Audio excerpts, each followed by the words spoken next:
Salam əziz izləyicilər və məndən işə qəbul imtahanına hazırlaşan müdavimlər. Niyə görə onlara xüsusi vurğuladım? Çünki bu gün izah edəcəyimiz məsələ MİQ səviyyəsində, məndən işə qəbul imtahanı səviyyəsində olan bir məsələdir.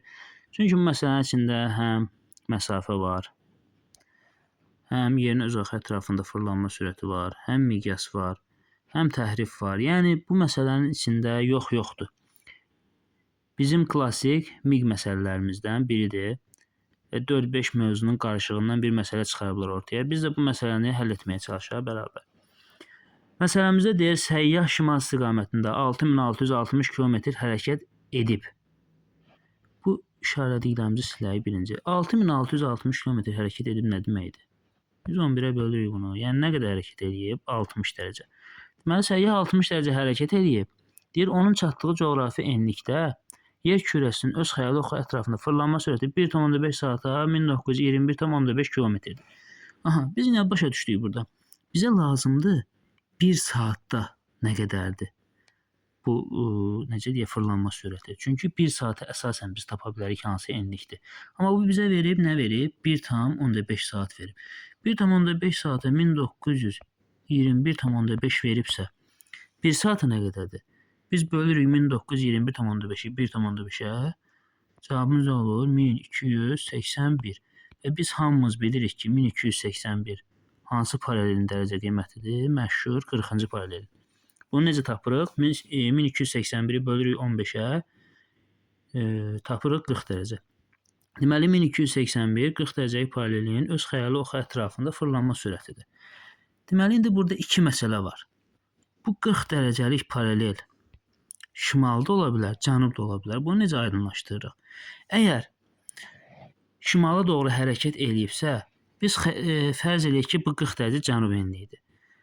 Maksimumda səyyah 90 dərəcədən çıxa bilər. Axı bu 90 dərəcədən çıxıb 60 dərəcə hərəkət eləsə, 40-ı keçəcək axı, gəlib 30 dərəcə cənub enliyinə çıxacaq. Ona görə buradan biz nə başa düşürük? Başa düşürük ki, bu cənub enliyi ola bilməz. Deməli, bizim bu enliyimiz nədir? 40 dərəcə şimal enliyidir. Deməli, buradan hərəkətə başlayıb səyyah 60 dərəcə hərəkət eləyəndən sonra gəlib 40-a çıxıb. Deməli, hardan hərəkət eləyib? 20 dərəcə cənub enliyindən. Bunu necə tapırıq? Tutaq ki, bura ekvator xəttidir. 0-dır. 40 dərəcə şimala hərəkət eləyibsə, ekvatordan cənubda nə qədər qalır? 20 dərəcə. Deməli, 20 dərəcə cənub enliyinə hərəkətə başlayıb, gəlib çatıb 40-cı paralel 60 dərəcə hərəkət eləyəndən sonra.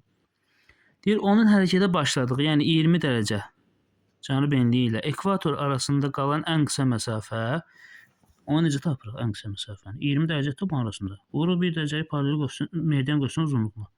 Nə verir bizə? 2220 kilometr. Deyir, bu məsafə 20 milyon miqyaslı xəritədə 10 santimetrdir. Burada da 5 dənə sıfır silirik. Miqyasımızın qiyməti 200. Xəritədəki məsafə 10-dur. 200-ü də vururuq ona. Məsafəni nə qədər tapırıq? 2000 kilometr. Təhrif də nədir? Xəritədə hesablanan həqiqi məsafə ilə ərazinin həqiqi məsafə arasındakı fərqdir. Bunların arasında nə qədər fərq var? 2220-dən 2000 çıxırıq. Cavabımız olur. D variantı 220 kilometr. Gördüyümüz kimi sistemli yanaşsa belə məsələlərə, yəni həll etmək mümkündür. Yəni biz öncə baxarıq məsələ, deyərik, vay, bu məsələ nədir? Burada hər şey var, hansını tapaq, nə edək? İlk öncə məsələn 6600 verilib, çevirirsən, tapsan 60 dərəcə. Sonra 1,5 saata bu qədər verilibsə, 1 saata nə qədər olar? Onu tapırsan, tapırıq 1281 və bilirik ki, 40-cı paralelindir. Ona əsasən 40 dərəcə şimal enliyi olmağını təyin etdik. Onu da başa saldım sizə. Və buna əsasən tapdıq ki, 20 dərəcə cənub enliyinə hərəkətə başlayıb. 20 dərəcə cənub enliyi ilə ekvator arasında da ən qısa məsafə 2220-dir.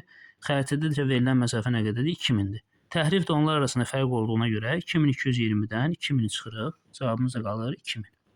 Belə məsələlərin izahı üçün, davamı üçün siz də bizim əziyyətimizi qiymətləndirmək üçün səhifəmizi takip edib, YouTube kanalımıza abunə olub, videolarımızı bəyənərək bizə dəstək ola bilərsiniz. İndidən hər birinizə təşəkkür edirəm. Videolarımızın davamı da gələcək.